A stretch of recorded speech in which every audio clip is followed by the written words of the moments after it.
Good morning student. आज हम BA part third के प्रथम पेपर सकारात्मक मनोविज्ञान के टॉपिक सुख पे चर्चा करेंगे। सुख क्या चीज है या इसको कैसे एक्सप्लेन हम करेंगे। व्यक्ति अपने हर कार्य, लक्ष्य, उद्देश्य में सुख और प्रसन्नता को खोजता है। हर किसी के मन में सुख को प्राप्त करने की इच्छा होती है, पर खुशी और प्रसन्नता को परिभाषित नहीं किया जा सकता। इसको ये समझा जा सकता है कि ये तमाम नकारात्मक संवेदनाओं का अभाव है।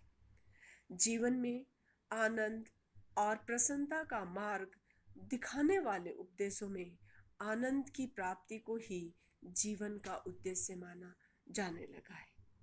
हमारे धर्मों और आध्यात्मिक परंपराओं ने हमारे मन में आनंद की इस प्रकार छाप छोड़ दी है।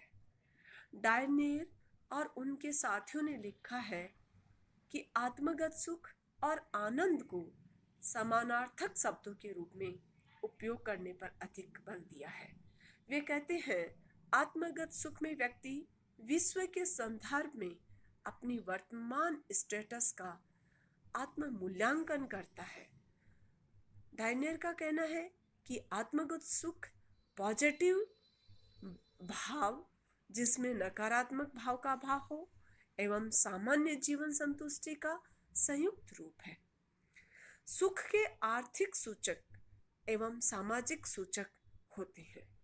आर्थिक सूचक हमारे आर्थिक सुख का मूल्यांकन करते हैं, जैसे वार्षिक आय, बेरोजगारी, गरीब, नए रोजगार, ये सब आर्थिक सूचकांक हैं। जबकि सामाजिक सूचकांक है स्वास्थ्य, परिवार, ये सब सामाजिक सुख का मूल्यांकन करते हैं। सुख व्यक्ति के अपने जीवन की गुणवत्ता के बारे में लिया गया स्वयं का निर्णय होता है।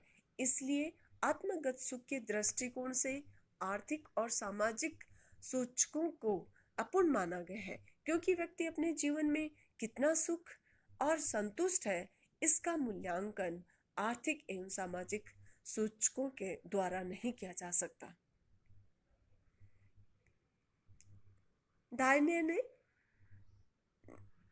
1997 में बताया, कारण यह है कि ये सूचक व्यक्ति के जीवन के तथ्यों का वर्णन तो करते हैं, किंतु इन तथ्यों के बारे में व्यक्ति कैसे सोचता है या उसको कैसे अनुभव करता है, ये नहीं बताते हैं। इसकी वजह यह है कि अलग अलग व्यक्ति अपने मूल्यांकन और व्यक्तिगत कारणों से समान आर्थिक सामाजिक परिस्थितियों में अलग तरह से प्रतिक्रिया दे सकते हैं।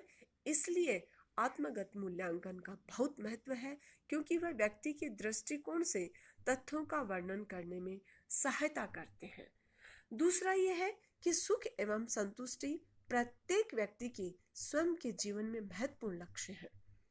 अनेक अध्ययनों से यह स्पष्ट हुआ है कि व्यक्ति के सुख का स्तर ऐसे बहुत से कारकों पर निर्भर करता है जो आर्थिक और सामाजिक आंकड़ों से नहीं मापा जा सकता।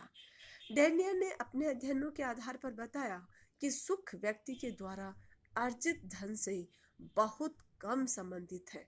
पिछले 50 वर्ष में औसत व्यक्तिगत आय कई गुना बढ़ गई, किंतु सुख का स्तर उस प्रकार नहीं बढ़ा है। यदि हमें पता है कि कोई व्यक्ति अच्छी नौकरी में है और उसके पास पर्याप्त आय है, वह विवाहित है, उसका अपना घर है, उसका अच्छा स्वास्थ्य है और वह किसी मानसिक रोग से ग्रसित नहीं है, फिर भी हम नहीं कह सकते कि वह सुख एवं संतुष्ट है। डायनेर और उनके साथी सुख के महत्व को बताते हुए कहते हैं कि किसी समाज में जीवन की गुणवत्ता का मूल्यांकन करने के लिए आर्थिक एवं सामाजिक सूचकों के साथ सुख का मापन भी करना चाहिए। उसके बाद आता है सुखवादी दृष्टिकोण। सुख की दो प्रकार की विचारधारा से व्याख्या की जा सकती है, हिडोनिक सुख और परमानंद सुख। तो सबसे पहले हम हिडोनिक सुख की चर्चा कर रहे हैं। जीवन की गुणवत्ता की बात करें तो सूची में सबसे ऊपर सुख का स्थान आता है। अधिकतर लोगों की सुख और संतुष्टि जीवन में एक ऐसे जीवन की आशा होती है जिसमें अच्छे एवं सुखद अनुभव बुरे से कहीं ज्यादा हो। मनोविज्ञान में सुख की ये विचारधारा के अध्ययन में परिलक्षित होती है। आत्मगत सुख को एक ऐसी जीवन संतुष्टि के रूप में परिभाषित किया गया है जिसमें सकारात्मक भाव उपस्थित हो तथा नकारात्मक भाव का अभाव हो। सुखवादी ट्रेडमिल को सुखवादी अनुकूल के रूप में भी देखा जाता है, जिसका अर्थ है लोगों को सापेक्ष रूप से सुख के स्थायी स्तर पर जीवन में होने वाली नकारात्मक और सकारात्मक घटनाओं एवं परिवर्तनों के बावजूद लौट आना। ये एक ऐसी प्रवृत्ति है जो लक्ष्यों की उपलब्धि एवं भाग्य में परिवर्तन के बाद भी व्यक्ति को खुशी के एक स्तर पर बनाए रखती है। हेडोनिक सिद्धांत बताता है कि देखने में गरीब लोग पैसे की समस्याओं के बावजूद कभी कभी अमीर लोगों से ज्यादा खुश होते हैं। सिद्धांत है कि पैसा खुशी नहीं खरीद सकता। पैसे की खोज इस लक्ष्य को प्राप्त करने के लिए व्यर्थ है, इस तर्क का समर्थन करता है। अच्छी बुरी घटना अस्थायी रूप से एक व्यक्ति को प्रभावित कर सकती है, लेकिन अधिकांश लोगों को खुशी अपने सामान्य स्तर पर वापस आकर खत्म हो जाती है। किसी व्यक्ति की एक लॉटरी निकल आए तो वह हमेशा खुश रह सकता है, क्या यह लगता है? आंकड़े बताते हैं कि बहुत अधिक पैसे से कोई फर्क नहीं पड़ता। लॉटरी जीतना सच्ची खुशी की वजह नहीं बन सकता। अध्ययनों ने सिद्ध किया है कि जिनकी लॉटरी निकलती थी वो उन लोगों से ज्यादा खुश नहीं थे जिन्होंने टिकट तो खरीदा था किंतु उनकी लॉटरी नहीं निकली थी। इसकी वजह यह हो सकती है कि जिनकी लॉटरी निकली थी वे अपनी नई संपत्ति के आदी हो जाते हैं और खुशी के पुराने स्तर के अनुकूल हो जाते हैं। इस प्रक्रिया को हेडोनिक ट्रेडमिल भी कहा जाता है। खुशी इस बात पर भी निर्भर करती है कि व्यक्ति अपने साथियों के साथ तुलनात्मक रूप से कैसा अनुभव करता है। जैसे आपकी लॉटरी निकलती है और आप अपने पड़ोसियों से रईस हो जाते हैं, फिर आप किसी महंगी जगह पर बड़े बंगले में रहने के लिए चले जाते हैं। आपको लगता है कि नए बंगले व नए पड़ोसियों से आपको खुशी मिलेगी, लेकिन जब आप अपने बंगले से बाहर झांकते हैं और देखते हैं कि आप सभी पड़ोसियों के बंगले आपसे बड़े हैं, ये तथ्य खुशी पर प्रभाव डालता है। लेकिन ज़्यादा गहरा रहस्य यह है कि हम यह क्यों नहीं जानते कि किस चीज़ में हमें खुशी मिलती है। खुशी एक जटिल अनिश्चित स्थिति है जो कई बार मामूली मजेदार चीजों से मिल जाती है और कई बार इसके लिए सालों दर्शकों के संदर्भ की जरूरत पड़ती है।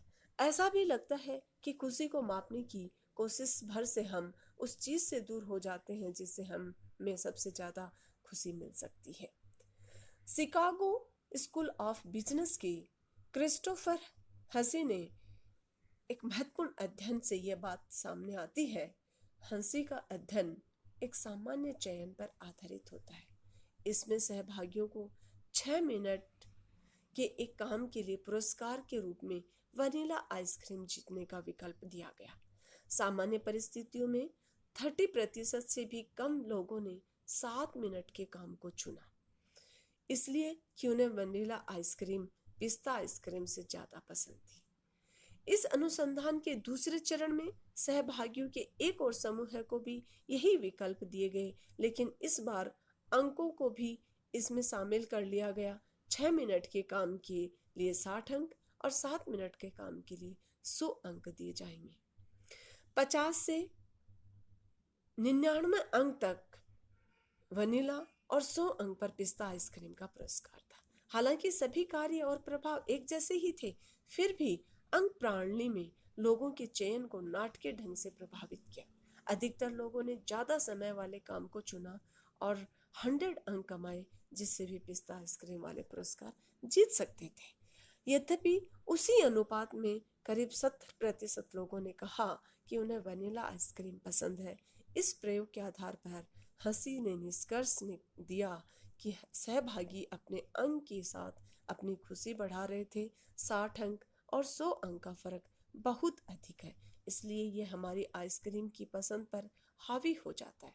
कहने का अर्थ यह है कि किसी सामान की गुणवत्ता उसकी कीमत से तय करने या वेतन से नौकरी का आंकलन करते समय इस बात पर गंभीरता से विचार करना जरूरी है कि वह सामान या नौकरी आपको कितनी खुशी देगी।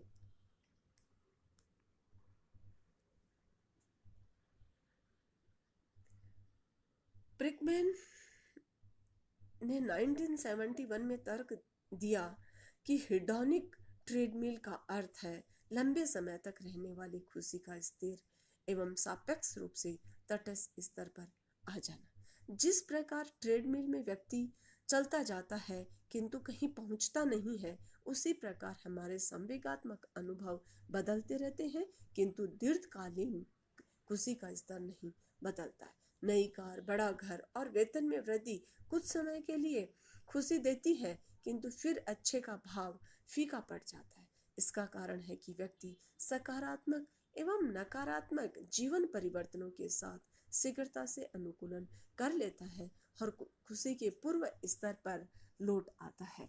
खुशी एवं प्रसन्नता में सांस्कृतिक भिन्नताएं देखने को मिलती है।